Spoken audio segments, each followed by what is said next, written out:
So you've got your small business planner, and I'm here to show you a few top tips on how best to use it. So start at the beginning and complete these details here. Another question to think about that sort of link in is, wouldn't it be cool if ... And try and think playfully and see where you want to take your business this year, and really don't be limited with what you want to do. If there's really bold things that you think, wow, that would be so cool if I could do blah blah blah blah, speaking on a stage, or meeting, I don't know, the retailer head for Selfridges, you know, really big bold things, put them down, because you just never know what might happen. So yeah, fill in the details there. And then move over to your goals. So you've got 4 goals for the year. I tend to just have 4. I know some people might have more. This seems a bit more manageable for me in my head. So write your goal down and try and be really specific with a specific stat. So for example, say you want to roll out workshops, say you want to host 25 by the end of the year, or if you want to sell out of your new collection, you want to make £10,000 of sales by the end of the year. So really be specific with that, and if you want to use a bullet point list underneath of all the things that would need to happen in order to bring that to life, the main goal at the top. These are just little ideas and things you might want to get out of your head into that space. And then I'll come back to this section in a minute. So this is the main sort of business tracker. So once a month, what I do is I fill in the stats for each of these channels. Now I've got a handy tool that I will share with you.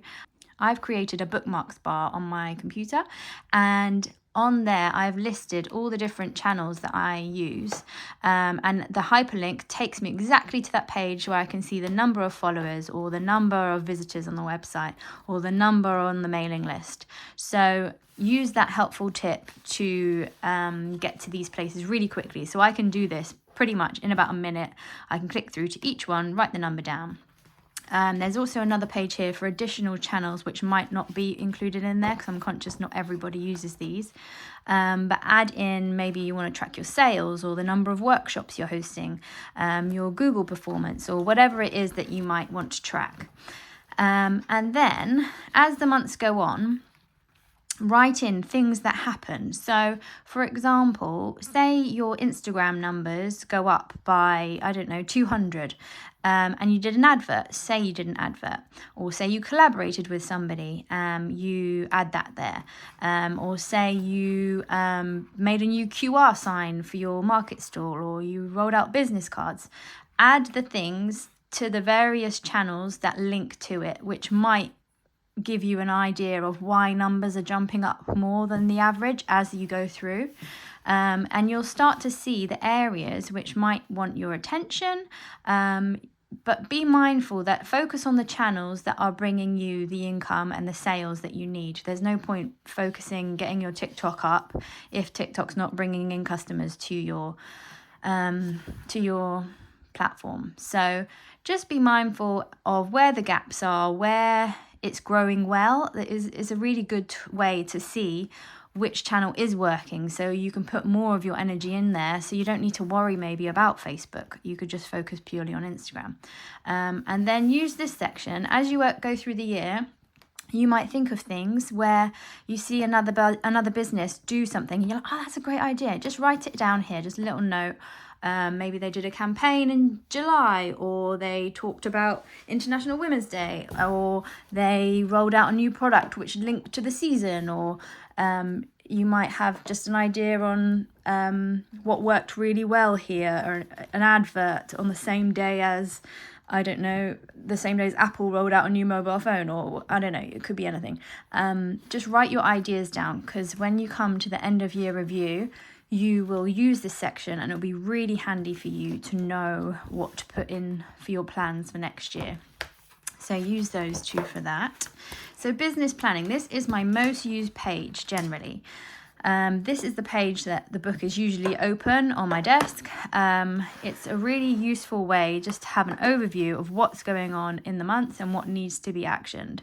I generally use this 2 sections here. So any new info that's going on, new services, new products, I would write in here, or events that I'm visiting.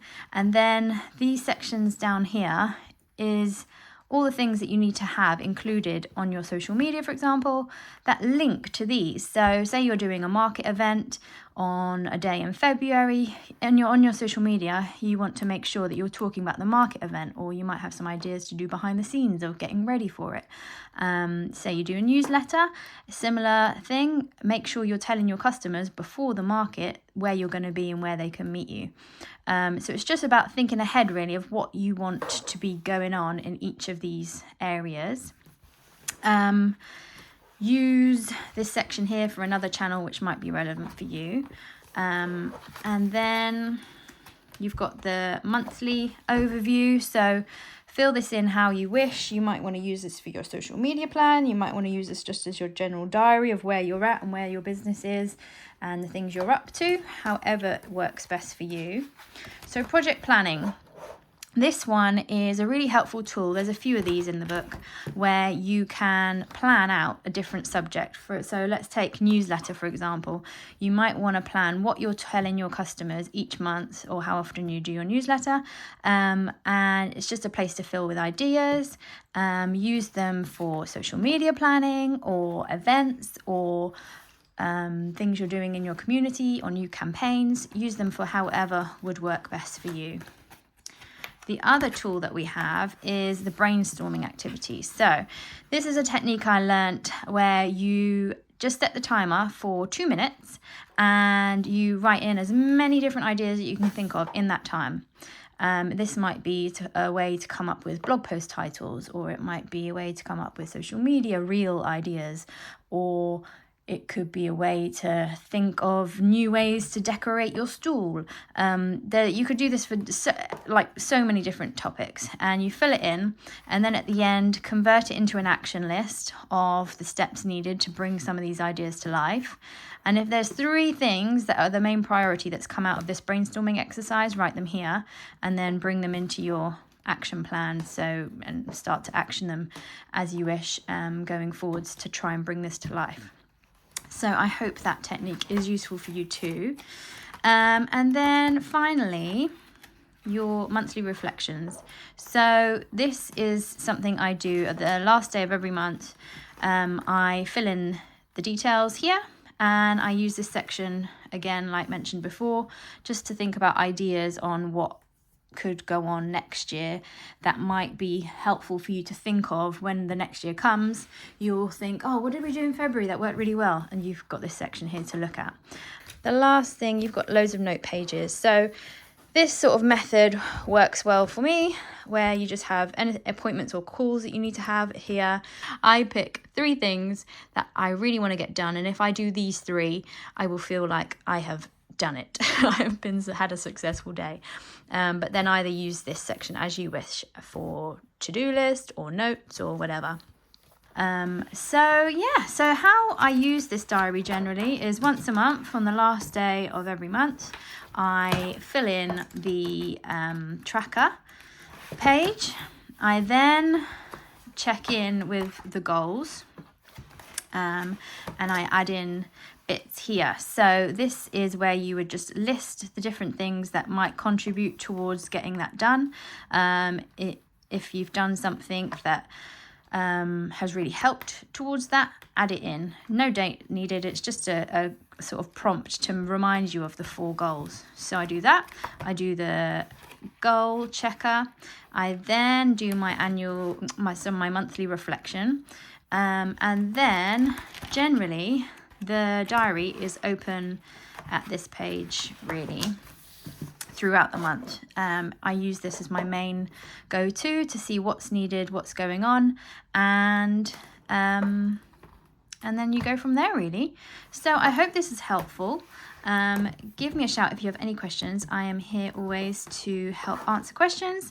But yeah, I hope this helps you plan your business for the year ahead.